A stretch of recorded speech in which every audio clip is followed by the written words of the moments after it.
Yang pertama tentang larangan mendekati perbuatan zina. Dalil tentang larangan mendekati perbuatan zina adalah Quran surat Al-Isra ayat 32. A'udzu billahi minasyaitonir rajim.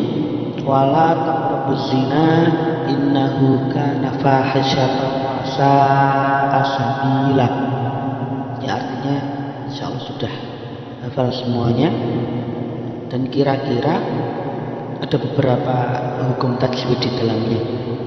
Di antaranya wala itu termasuk hukum bacaan mad tabi'i karena ada harakat fathah yang diikuti huruf alif.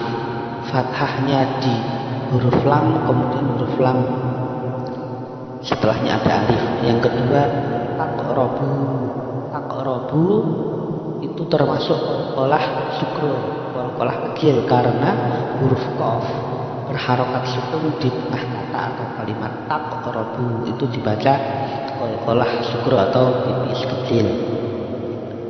Hukum tajwid yang ketiga, wala taqrabu zina. Az-zina itu ada alif lam.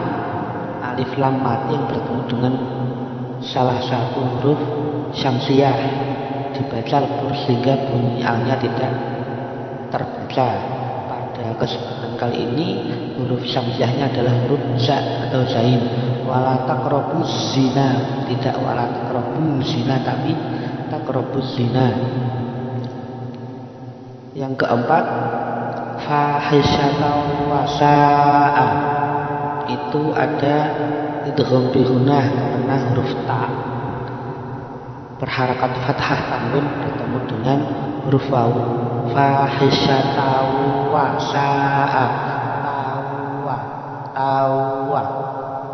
Yang kelima ada sabila, tulisannya sabilan tapi dibaca sabila. Itu adalah mad iwad. Mad iwad adalah fathah tanwin pada akhir kata jika diwakaf atau diberhentikan dibaca mad sehingga harakat fathah tidak lagi dibunyikan.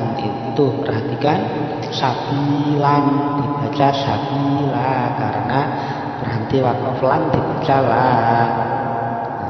Sudah paham semuanya ya? Dan seterusnya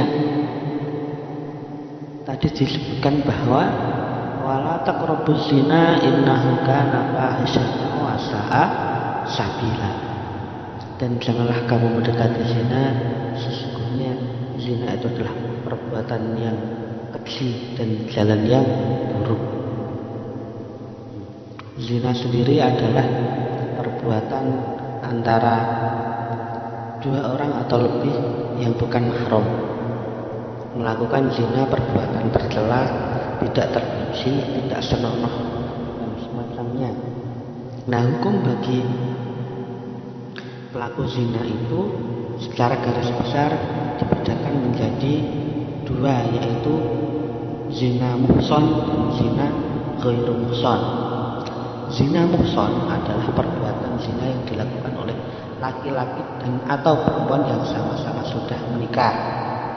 Artinya jika seorang lelaki atau perempuan yang sudah pernah menikah, entah itu masih berstatus suami istri atau duda atau janda, kok melakukan zina, itu termasuk zina muhson.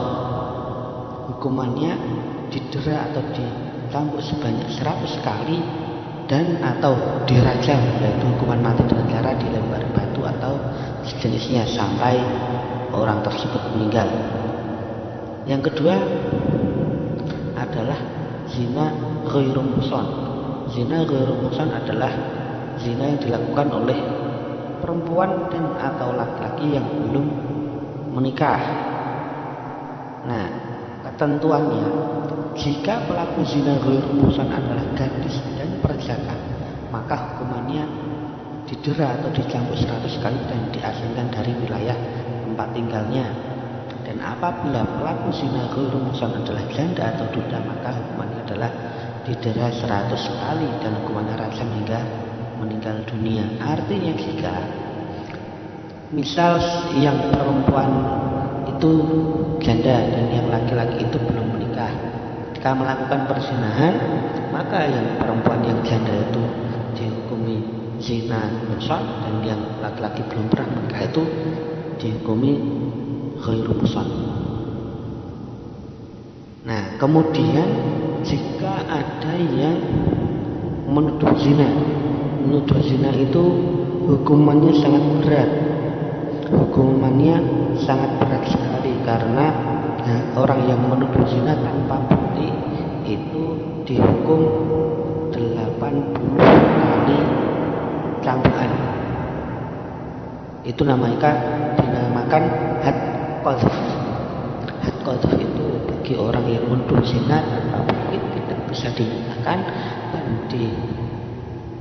hukumannya dicambuk sebanyak